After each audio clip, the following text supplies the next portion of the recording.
C'est un plaisir pour moi de prendre la parole au nom du personnel, des élèves et de la direction de l'École nationale République des États-Unis.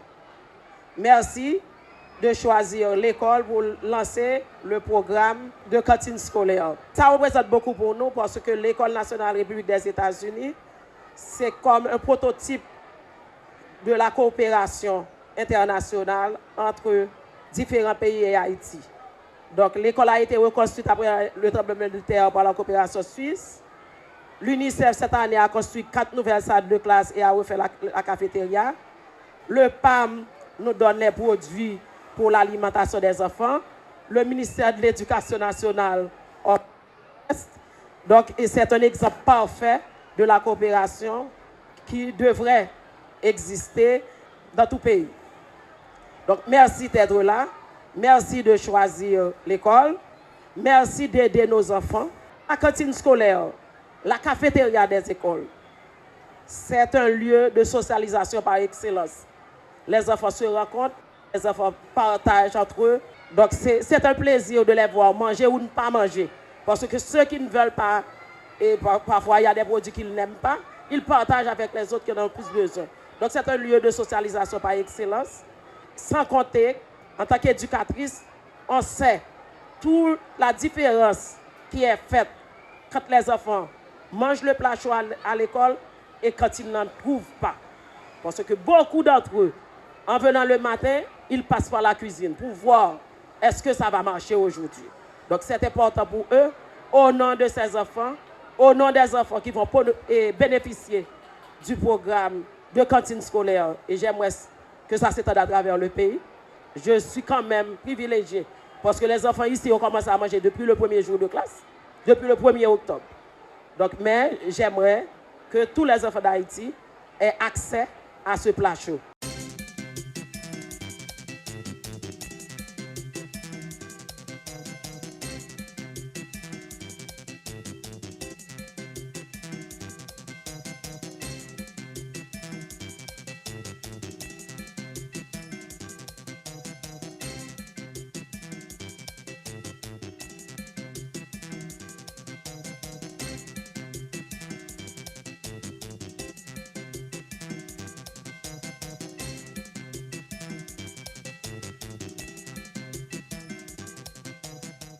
C'est un grand honneur de prendre la parole aujourd'hui à l'occasion du lancement officiel de la contribution du Canada pour le programme cantine scolaire endogène lié à la production locale.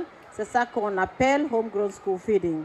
Permettez-moi tout d'abord de remercier son Excellence, Monsieur le ministre de l'Éducation, pour sa vision et son soutien continu à l'éducation de base en Haïti, pour soutenir le programme alimentaire mondial, programme alimentation scolaire et sa vision pour nourrir tous les enfants à l'école. C'est pour moi un privilège d'être parmi vous aujourd'hui pour célébrer une étape importante dans notre engagement à garantir que chaque enfant en Haïti ait accès à des repas scolaires nutritifs. Ce projet, généreusement financé par le gouvernement du Canada, fournira des repas à 100 000 enfants à travers le pays. Nous avons l'honneur d'accueillir aujourd'hui le ministre de l'Éducation d'Haïti ainsi que d'autres éminents responsables haïtiens. Monsieur le ministre, votre présence souligne l'importance de cette initiative à notre engagement collectif envers le bien-être de nos enfants. C'est avec une grande satisfaction que je prends part aujourd'hui au lancement du projet Alimentation scolaire pour le développement d'Haïti. Cet événement compte parmi mes premières activités depuis mon arrivée en tant que chef de la coopération ici à Port-au-Prince et à la fin du mois de septembre. Et je suis absolument ravie d'être ici aujourd'hui avec vous tous et de témoigner de l'engagement continu du Canada en faveur de l'éducation et du développement en Haïti. Ce projet pluriannuel financé à hauteur de 45 millions de dollars canadiens pour la période 2024 à 2028, est mis en œuvre par le PAM, un partenaire clé, reflète la volonté du Canada de soutenir les efforts visant à améliorer la rétention scolaire et la qualité de l'apprentissage, en particulier pour les élèves les plus vulnérables. Grâce à cette initiative, 100 000 enfants dans 400 écoles seront bénéficiaires dès cette année, avec une attention particulière portée à l'utilisation de produits locaux dans la composition des repas. Plus de 70 organisations agricoles et 200 petits agriculteurs seront soutenus afin d'améliorer la qualité de leurs produits, notamment à travers le financement d'installations de transformation et l'acquisition d'équipements. Un accent particulier sera mis sur l'utilisation d'énergies alternatives au charbon de bois afin de promouvoir la protection de l'environnement, un enjeu crucial pour Haïti, durement touché. Enfin, le projet inclut une formation technique destinée aux petits exploitants agricoles portant sur le stockage, la conservation des grains, le contrôle de qualité et la réduction des pertes après récolte, un enjeu crucial également. Le Canada est fier d'être le principal contributeur au programme d'alimentation scolaire mis en œuvre par le PAM sous le leadership du gouvernement haïtien, à travers le ministère de l'Éducation nationale et de la formation professionnelle. Merci, Monsieur le ministre. Et en particulier le programme national de cantine scolaire. Je tiens à exprimer mes sincères remerciements aux représentants du gouvernement pour leur engagement et leur collaboration précieuse dans la mise en œuvre de cette initiative. Nous saluons également les efforts du PAM pour répondre aux multiples vulnérabilités auxquelles fait face la population haïtienne, dans un contexte marqué par une crise sécuritaire et humanitaire persistante. À travers le programme d'alimentation scolaire, le Canada est fier de nourrir les enfants tout en soutenant l'activité économique de petits exploitants agricoles. Nous sommes aussi heureux de soutenir la réponse humanitaire via le PAM. Je voudrais saisir cette occasion pour encourager une plus grande synergie entre les interventions en alimentation scolaire et les efforts dans le secteur agricole. Le Canada attache une importance particulière à l'accompagnement des petits exploitants, notamment les femmes agricultrices, et nous encourageons l'intégration croissante de produits locaux dans les cantines scolaires afin de stimuler l'économie locale. Cette cérémonie de lancement de ce projet financé par le Canada à travers le Programme alimentaire mondial pendant les 5 prochaines années pour un montant de 45 millions de dollars canadiens en Haïti confère une pierre à l'édifice de l'alimentation scolaire en Haïti. Pour une nouvelle année académique, ces 100 000 bénéficiaires d'un repas quotidien permettront une augmentation considérable du nombre de bénéficiaires de la cantine scolaire en Haïti. Le Canada, à travers le PAM, a toujours été l'un des plus grands contributeurs en facilitant l'État haïtien à travers le Programme national de cantine scolaire PNCS de comptabiliser plus d'1 million de bénéficiaires. Compte tenu du niveau de transparence exercé depuis l'année 2021 au niveau du PNCS dans la publication des résultats désagrégés par partenaires à travers les 10 départements du pays, l'année académique 2023-2024 était assez combinatoire pour le PNCS parce qu'on ne voulait pas être en dessous de la barre d'1 million de bénéficiaires.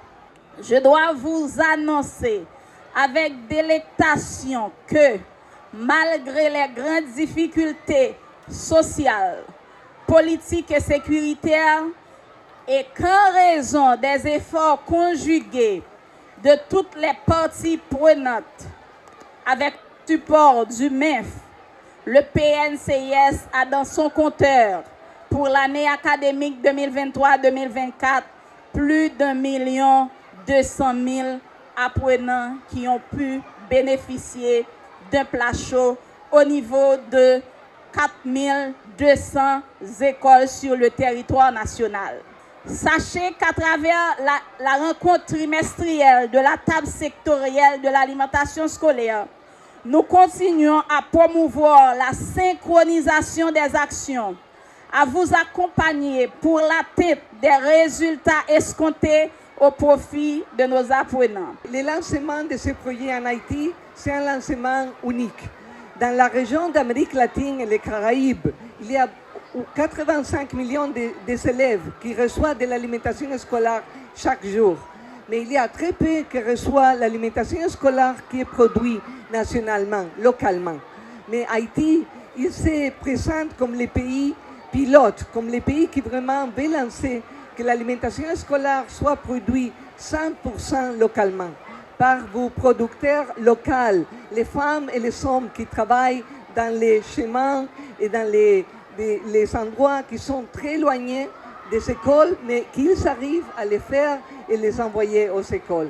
Ces programmes, vraiment, grâce à Canada, grâce au ministre de l'Éducation, on est vraiment content de voir comme 100 000 enfants et élèves haïtiens vont pouvoir avoir un repas saludable, un repas nutritif qui va les donner la force, comme ces enfants qu'on voit aujourd'hui, qui ont plein d'animation, plein d'énergie et qui vont étudier et apprendre chaque jour à l'école.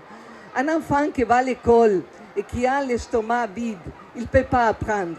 Il va s'asseoir dans sa chaise, il va être là, il va penser, qu'est-ce qu'ils sont en train de me dire? Il ne peut pas absorber l'éducation. Un enfant qui va à l'école et a un repas très tôt le matin, il va apprendre. Il va être un homme et une femme de futur qui va pouvoir développer Haïti et assurer que l'Haïti il va être dans des pays développés de la région. Comme directrice régionale, je suis très fière de voir comme l'Haïti marque les pas pour les autres pays de la région. On a 22 pays qui veulent vous suivre, qui veulent faire les repas à niveau national et produits localement. Et vraiment, on dit que l'éducation, la nutrition de nos enfants est vraiment une dignité qu'on doit donner tous les jours. Merci beaucoup pour les initiateurs de ce projet, pour tous les représentants, pour tous les travailleurs dans les écoles, pour tous les PNSS, pour le Canada, pour les ministres de l'Éducation et pour nos collègues de PAM qui vous aident tous les jours à voir comment on peut faire mieux et compter sur le PAM pour être avec vous, pour améliorer et pour continuer à avancer et les Haïti et que tous les enfants qui sont en Haïti, ils peuvent recevoir un repas nutritif, produit localement et nutritionnel tous les jours. Dans le domaine de l'apprentissage des élèves, la science l'a démontré. Toutes les études qui ont été réalisées ont clairement démontré que l'enfant qui le matin va à l'école et qui reçoit un plat chaud est plus apte à apprendre, est plus apte à fertiliser, à laisser fertiliser son cerveau et est aussi plus apte à donner des résultats à l'école. A contrario, l'enfant dont le ventre est vide ne peut pas apprendre. Une façon pour vous dire que la problématique de l'alimentation scolaire a provoqué des efforts de coordination, de concertation et de définition d'éléments de politique qu'il me fait plaisir de souligner d'entrée de jeu. Le programme national de cantine scolaire, tout en étant l'instance de régulation en la matière, s'est doté d'une véritable politique et cette politique a été récemment revisitée, notamment pour élargir le champ des bénéficiaires du programme d'alimentation scolaire. J'aimerais ici remercier tous les partenaires, évidemment, en tout premier lieu, le programme alimentaire mondial. Le champ de l'alimentation scolaire est devenu une illustration de la capacité des acteurs concernés à se mettre ensemble pour définir une politique et pour l'appliquer. Tout cela a été rendu possible grâce à la capacité de convocation du ministère à travers le PNCS. Au niveau du préscolaire, la science aussi l'a démontré. L'enfant qui fréquente un centre préscolaire tôt est beaucoup plus apte à franchir les autres étapes, l'enseignement fondamental, secondaire, supérieur et réussir dans la vie. Donc, Je suis content que la directrice m'ait annoncé qu'il y a 2 classes préscolaires ici.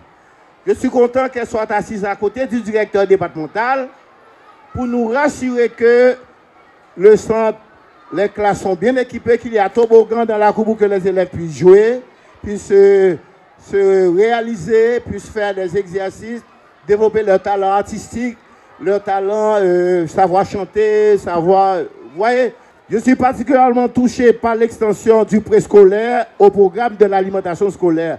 Les enfants de 3, 4, 5 ans, il n'est pas permis à l'État de ne pas en prendre soin. Et il n'est pas permis à tout le monde de s'adresser aux enfants.